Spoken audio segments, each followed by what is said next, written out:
Today it's Saturday afternoon, which means it's picture book time for me and Molly, or Squirtle as I know her. So we've chosen 3 books today. We are starting off. We haven't done any. Have we done any Julia Donaldson yet? Obviously, Julia Donaldson is probably at the moment the most famous children's kind of like writer. She's written. So for those of you that don't know, she's the Gruffalo and hundreds of books, I think, probably. But this is a kind of favourite of ours, The Singing Mermaid, and it's also we've met Julia Donaldson, but we've met Lydia Monks a couple of times, haven't we? About 3 times. In fact, Emily's even corresponded with Lydia Monks. Lydia Monks. Oh yeah. Yeah. So let's do that one. Molly, you have chosen. We've got lots of Sue Hendra books, haven't we? And so Sue Hendra does all the Sue Potato. Ooh, a waspy. There you go. The Sue Potato books, and what other books has she done? Wait. Oh, the Barry the Fish with Fingers. Yeah, and there's like Norman the Snail. Norman the Slug with the I can't remember what it's called. Norman the slug without the shell or something like that, isn't it? Or saves Christmas and New Shell. New Shell, yeah. So Cake, bit of an odd one, this one. Yeah. See what people kind of sort of think about the end of this one. And then another kind of favourite author of mine, a chap called Benji Davies. He's written a few lovely books. There's a kind of like a book we'll definitely have another week called The Storm Whale. And The Storm Whale in Winter. But this is one of his earlier books called Grandad's Island. Did Benji Davis write Grandma Bird? I don't actually know that. Yeah, which is part of the I think that's the 3rd one in the Storm Whale series. Oh. Cool. So, and you've chosen the order, haven't you? So, which Yep. is starting off with The Singing Mermaid. So, as ever, Squirtle, you're doing the pictures. There's some lovely pictures in here. You probably can't appreciate the glitter that's on each of the pages, but they always make sure there's glitter on each of the pages. But they're lovely pictures of these ones. So, The Singing Mermaid, written by Julia Donaldson and illustrated by the lovely Lydia Monks. Did you ever go to Silver Sands on a sunny summer's day? Then perhaps you saw the mermaid who sang in the deep blue bay. She sang to the fish in the ocean, to the haddock, the hake and the ling, and they flashed their scales and swished their tails to hear the mermaid sing. And sometimes the singing mermaid swam to the silvery shore. She sat and combed her golden hair, and then she sang some more. She sang to the cockles and mussels, she sang to the birds on the wing, and the seashells clapped and the seagulls flapped to hear the mermaid sing. When Sam Sly's circus came to town, Sam took a stroll by the sea. He heard the mermaid singing, and he rubbed his hands with glee. He said, "I can make you famous, I can make you rich," he said. "You shall swim in a pool of marble and sleep on a fine feather bed. You shall sing for the lords and the ladies, you shall sing for the queen and the king, and young and old will pay good gold to hear the mermaid sing." Don't go, cried the seagulls, and the seashells warned, "He lies." But the mermaid listened to old Sam Sly and smiled as she waved her goodbyes. And he took her away to the circus, and she sang to the crowds round the ring, and more, more, more came the deafening roar when they heard the mermaid sing. Now the mermaid shared a caravan with Annie the acrobat, and Ding and Dong the circus dogs, and Bella the circus cat. And she made good friends with the jugglers, and the man who swallowed fire, and the clown with the tumble-down trousers, and the woman who walked on wire. But she wasn't friends with old Sam Sly. No, she didn't care for him, for he made her live in a fish tank where there wasn't room to swim. And there was no pool of marble, and there was no feather bed, and when she begged him, "Set me free," he laughed and shook his head. All summer long the circus toured, all autumn, winter, spring, and many a crowd cheered long and loud to hear the mermaid sing.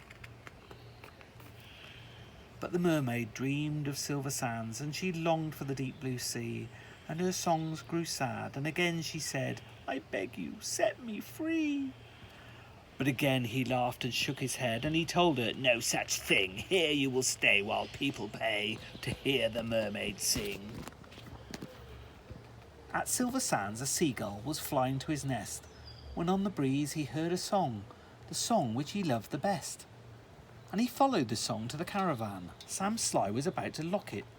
The seagull watched as he turned the key and slipped it inside his pocket. The seagull waited till Sam had gone. Then he perched on the windowsill and tap, tap, tap at the window. He tapped with his yellow bill. Come back to Silver Sands. It's only a mile away. I can find the key and set you free if you'll come back down to the bay." "Escape," barked the dogs. "Escape," meowed the cat. But the mermaid sighed, "I'd fail, for how can I walk to Silver Sands when I only have a tail?" "Like this," cried Annie the acrobat, and she stood up on her hands. This is the only way to get to Silver Sands. Right hand, left hand, tail up high. There's really nothing to it. If I give you lessons every night, you'll soon learn how to do it. Next week, while Sam was snoring, the seagull stole the key. He carried it off to the caravan and set the mermaid free. And he flew ahead to guide her as she walked upon her hands all along the moonlit road that led to Silver Sands. And the creatures on the seashore and the fish beneath the foam jumped and splashed and danced with joy to have their mermaid home. And she sang to the cockles and mussels, and she sang to the birds on the wing, and the seashells clapped and the seagulls flapped to hear the mermaid sing. And if you go down to Silver Sands and swim in the Bay of Blue, perhaps you'll see the mermaid, and perhaps she'll sing for you. Beautiful book, isn't it? And that was The Singing Mermaid by Julia Donaldson and pictures by Lydia Monks. Okay, the next one we're doing, as we say, is Sue Hendra book, and she's the writer of Sue Potato. So, Sue Hendra and Paulinette with Cake.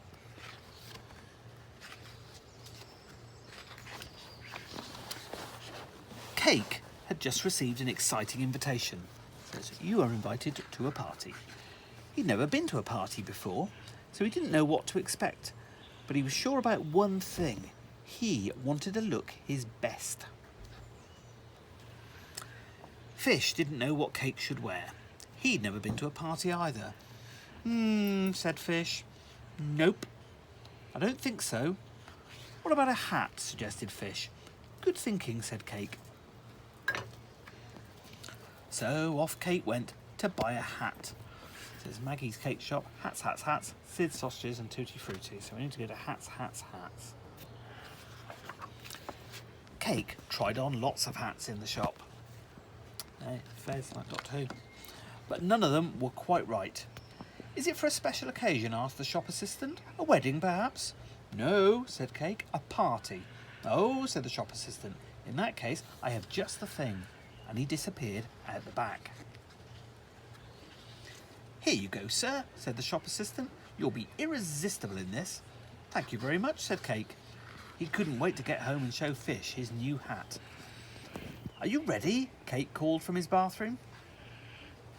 "Ta-da! You've cracked it," shouted Fish. Cake was soon on his way to the party, dressed in his new hat. "Diddly-dee, diddly-dum, I'm off to a party to have some fun." Cake was a bit nervous when he arrived, but when everyone saw him, they cheered. "Cake's here! A party isn't a party without cake," they said, and in he went. Cake was having so much fun at the party. There was dancing and lots of games, but then the singing started. "Happy birthday to you, happy birthday to you." Cake was getting a bad feeling about this. Oh, crumbs. Suddenly there was a gust of wind and everything went black. Then there was a smell of raspberries and Cake felt a wibbly-wobbly hand grab hold of his, and a wibbly-bobbly voice said, "Quick! Run for it, Cake! Run for it!" There they are, Having their own little party. having their own little party. Because they're all foods. But then, meanwhile, back at the front door, ding dong. I do hope I haven't missed the party. I think there's somebody else that they're going to have to rescue there, aren't they? What are those things called? Not a bandana. Pinata. Pinata, yeah. Yeah. So they're going to have to rescue the Pinata, who's also been invited to the party. So that was Sue-Hendra and Paulinette with Cake. That's a really funny one. Yeah. Right. And then, well, the next couple of weeks we'll have another couple of Benji Davies, but this is a particularly lovely one called Grandad's Island. It's a little bit sad, this one. So anybody of a nervous disposition, I apologise now if you find it a little bit sad. Grandad's Island. Again, it's lovely pictures. Do like a good picture. At the bottom of Sid's garden, through the gate and past the tree, was Grandad's house. There was a key under a flower pot, and Sid could let himself in at any time that he liked. One day, Sid called round to see Grandad, but he wasn't in any of the usual places. Then, just as he was about to leave, Sid heard Grandad calling. "Ah, there you are," said Grandad. "There's something I want you to see." Sid carefully climbed up the ladder. He'd never been in Grandad's attic before. It was full of old boxes and things that Grandad had collected from around the world. At the far end of the attic, Grandad pulled a sheet down from the wall to reveal a big metal door. "After you, Sid," he said. Sid turned the handle, clunk, and gave the heavy door a push. Sid found himself standing on the deck of a very tall ship. There was an ocean of rooftops all around. Grandad pulled a handle. Whoop went the horn, and the ship lurched forward. "Steady as she goes," Grandad boomed. Grandad was very good at steering the ship and kept them on a smooth course across the rolling waves. Mile after mile, all they saw was sea and sky, sky and sea, until at last something appeared on the horizon. "Land ahoy!" shouted Sid. Grandad's asleep there. They dropped the ship's anchor and made their way to the shore. "Grandad, don't you want your stick?" Sid asked. "No, I think I'll be all right," said Grandad. In the thick jungle of the island, it was very hot. "We must find a good spot for a shelter," said Grandad. At the top of the island, where a cool breeze blew through the trees, they found an old shack. There was a lot to do, but with a little help, they soon had everything ship-shape. It's looking good, isn't it? They explored the island high and low. At every turn, they saw new wonders.